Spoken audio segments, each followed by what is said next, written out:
লাখ টাকার লক্ষ্যে লাভে চান্স পেয়েও আমাকে সেই সুযোগ ছেড়ে দিতে হয়েছিল। কেন ছেড়ে দিয়েছিলাম? এত বড় একটা সুযোগ, সেটা তোমাদের আমি জানাবো। তার সঙ্গে জানাবো তোমরাও কীভাবে অডিশন দিয়ে চান্স পেতে পারো, কিভাবে ফর্ম ফিল আপ করবে, কী কী ডকুমেন্টস লাগবে, অডিশনে কী কী প্রশ্ন করে, সবই থাকবে ভিডিওটিতে। তার জন্য শেষ পর্যন্ত দেখতে হবে।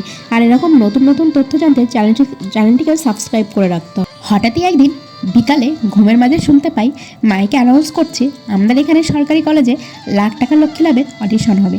শুনেতে আমি বেজায় খুশি, কিন্তু মনের মধ্যে ভয়ও ছিল। লাইনে দাঁড়িয়ে এত মানুষের মধ্যে অডিশন দিতে যাব, আদেও চান্স পাবো তো? ফালতু ফালতু সময়টা ওয়েস্ট হবে না তো? বরকে যখনই বললাম, বর বলল বাড়ির পাশেই তো হচ্ছে, যাও অডিশন দাও, পেলে পাবে, না পেলে না পাবে। বরের কথায় সেদিন অনেকটা জোর পেয়েছিলাম। এরকম একজন সাপোর্টিভ বর থাকলে তুমি জীবনে কিছু অ্যাচিভ করতে পারো আর না পারো, কখনো কিছু হারাবে না।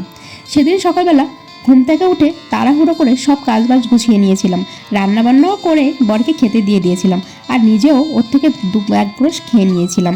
কোথাও যাওয়ার সময় আমার আর খাওয়ার প্রতি কোনো আগ্রহ থাকে না। বরের জোরাজোরিতে তাও ওর সঙ্গে একটু খেয়ে নিতে হয়েছিল। বর, আমি আর ছেলে তিনজনই গেছিলাম। যেহেতু ছেলেটা ছোট, তাই ওকেও নিয়ে যেতে হয়েছিল।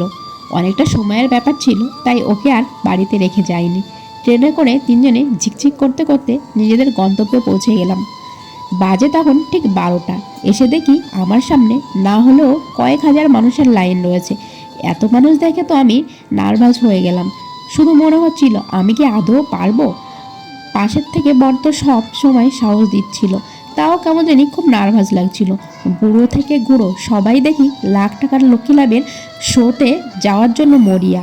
এখানে লাখ টাকার লক্ষ্মী লাভ ছাড়াও নাচ গানেরও অডিশন হচ্ছিল। আস্তে আস্তে গেটের ভেতর প্রবেশ করলাম। ওখানে গিয়ে তো আমি পুরো অবাক। ফর্মের লাইনেও আমার সামনে অনেক মানুষের লাইন ছিল। আমি তো টেনশনে পড়ে গেলাম, আদৌ কি ফর্মটা নিতে পারবো? অডিশন তো দূরের কথা। তো তারপর আমি একটু নিজের উপস্থিত বুদ্ধি খাটিয়ে যাই হোক করে ফর্মটা নিয়ে নিয়েছিলাম। এরপর ফ্লাপ করে যখন জমা দিতে যাব, তখনও দেখি অনেক বড় লাইন। যাই হোক করে ফর্মটাও জমা দিয়ে দিলাম ভালোভাবেই। তো ফাইনালি আমি অডিশনটাও কমপ্লিট করি। এবার তোমাদের বলি তোমরাও কিভাবে চান্স পেতে পারো। তো তার জন্য ওনাদের দেওয়া নাম্বারে নিজেদের অ্যাড্রেস এবং তোমাদের কাছে জানতে যাওয়া কিছু প্রশ্নের উত্তর হোয়াটসঅ্যাপে পাঠিয়ে দিতে হবে। ও পরে তোমাদের কল করবে অডিশনের জন্য কিছু প্রশ্ন তোমাকে জিজ্ঞাসা করবে। সেইগুলো সঠিক উত্তর দিতে পারলে তোমরাও চান্স পেয়ে যেতে পারো। তবে হ্যাঁ, সবাইকে একই প্রশ্ন করে না, আলাদা আলাদা প্রশ্ন করে। আমাকে জিজ্ঞাসা করেছিল আমি লাখ টাকার লক্ষ্মী লাভে কেন যেতে চাই, 1 লাখ টাকা পেলে ওটা দিয়ে আমি কি করব, আমি শোটা দেখি কি না, শোটা ঠিক কখন হয়, এর আগে ও পরে ঠিক কী কী শো হয়, এরকম বেশ কিছু প্রশ্ন আমাকে করা হয়েছিল। তোমরা অডিশন দিতে গেলে যাওয়ার আগে একটু শোটার তথ্যগুলো একটু জেনে দিও। আর হ্যাঁ, নিজেদের সম্পর্কে একটু ট্র্যাজেডি স্টোরি বানিয়ে বলতে পারলে তবেই চান্স পাওয়ার সম্ভাবনা বেশি থাকে। এবার বলি আমার কথা।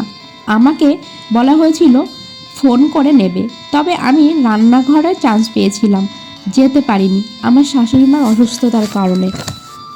তোমরা কোন শোর অডিশন সম্পর্কে জানতে চাও কমেন্ট করে জানিও। আর হ্যাঁ, আমার ভিডিওটি যদি তোমাদের কোনো কাজে লাগে তাহলে অবশ্যই একটা লাইক করে আমার পাশে থেকো। আর নতুন নতুন তথ্য জানতে চ্যানেলটি সাবস্ক্রাইব করতে কিন্তু ভুলো না।